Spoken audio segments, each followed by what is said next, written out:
হিমির ভক্তদের জন্য আসছে দারুণ এক চমক।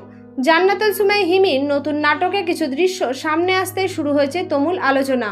আর দৃশ্যগুলো দেখলে একটা কথাই মনে হচ্ছে, এটা হয়তো হিমির ক্যারিয়ারে অন্যতম সেরা নাটক হতে চলেছে। কারণ এই নাটকে হিমিকে দেখা যাচ্ছে একেবারে অন্যরকম একটি চরিত্রে। গল্পের আবেগ, সম্পর্কে টানাপোড়েন আর চরিত্রের ভেতরের অনুভূতিগুলোকে যেভাবে ফুটিয়ে তুলেছেন হিমি, সেটি সত্যিই নজর কাড়ার মতো। বিশেষ করে নিলয় আলমগীরের সঙ্গে তার অভিনয়ের রসায়ন ও দর্শকদের মধ্যে তৈরি করতে পারে নতুন আগ্রহ। তবে সবচেয়ে বেশি নজর কেড়েছে হিমির লুক এবং অভিনয়ের অভিব্যক্তি, চোখের ভাষা, মুখের এক্সপ্রেশন আর চরিত্রের সঙ্গে নিজেকে মানিয়ে নেওয়ার চেষ্টা। সবকিছু মিলিয়ে মনে হচ্ছে এবার ভিন্ন কিছু উপহার দিতে যাচ্ছেন হিমি।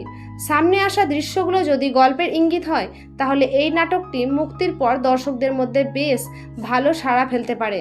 আর তাই অনেকেই ইতিমধ্যে বলেছেন হিমির সেরা নাটকের তালিকায় জায়গা করে নিতে পারে এই নাটক। তবে শেষ পর্যন্ত নাটকটি কতটা মন জয় করতে পারে সেটা এখন দেখার বিষয়। আপনার কি মনে হয়, হিমির এই নতুন নাটক কি সত্যি তার সেরা নাটক হতে চলেছে? কমেন্টে আপনার মতামত জানিয়ে দিন। ধন্যবাদ।